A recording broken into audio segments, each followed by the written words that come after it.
Hi, I'm Anthony Coxon, President of the ACA, and welcome to the February 2019 edition of the President's Message. It's a new year, a time to reset. Certainly for me personally, a time to reset after some health challenges late last year.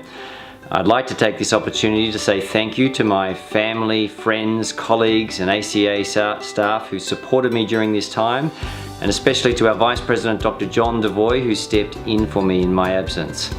As you can see, I'm much better and certainly very keen and excited for a great year for the ACA and for our profession. The ACA are here to support you, to make your practice life easier and more fulfilling.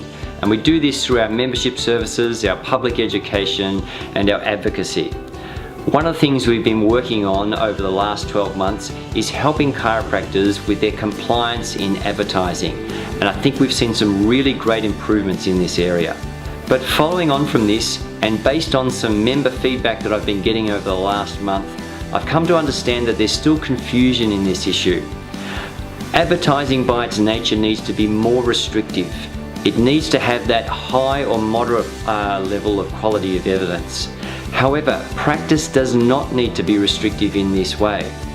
Effectively, if you look at the research summary and strategic research opportunities document, I know it's a mouthful and most times I don't get that out in one go, but what that is a resource on the ACA website that lists all the conditions commonly seen by chiropractors, everything from acute low back pain to nocturnal enuresis, and rates them according to their level of evidence.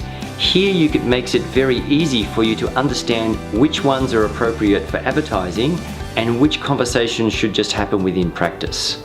Now let's look at this in a practical sense. Recently I did a podcast interview with Andreas Eklund about maintenance care for low back pain.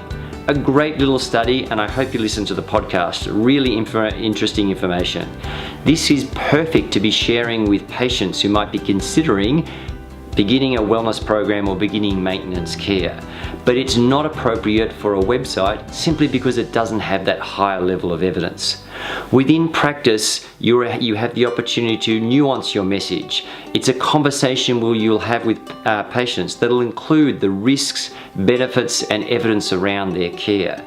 Here, chiropractic care can be broad and expansive, and for most chiropractors out there, it means practicing exactly as you are. Still in that evidence-based context, but not necessarily requiring that high level of evidence that is required in an advertising setting. Practice life in the 21st century is more complicated than what it used to be. There was a time where all you needed to do was set up your shingle, open your doors, and the practice of your dreams could be created. No complications. Unfortunately, there is far more regulation and compliance requirements with practice today, but it doesn't mean it can't be fun. So take the time to understand what your compliance requirements are. If you have any questions, as a member, please call the ACA and ask if we can help you in any way. I'm more than welcome to receive personal phone calls and emails for anyone who wants to discuss these matters with me. But ultimately, as chiropractors, we're interested in the full capacity of the nervous system, the spine, and its effect on well-being. We know that the evidence is strong in some areas, and that's where we advertise. We know the evidence is growing in others, and that's where we practice. This is what being a member of the ACA is all about, and this is the direction that we're trying to move the profession. I hope you're along for the ride. Thank you.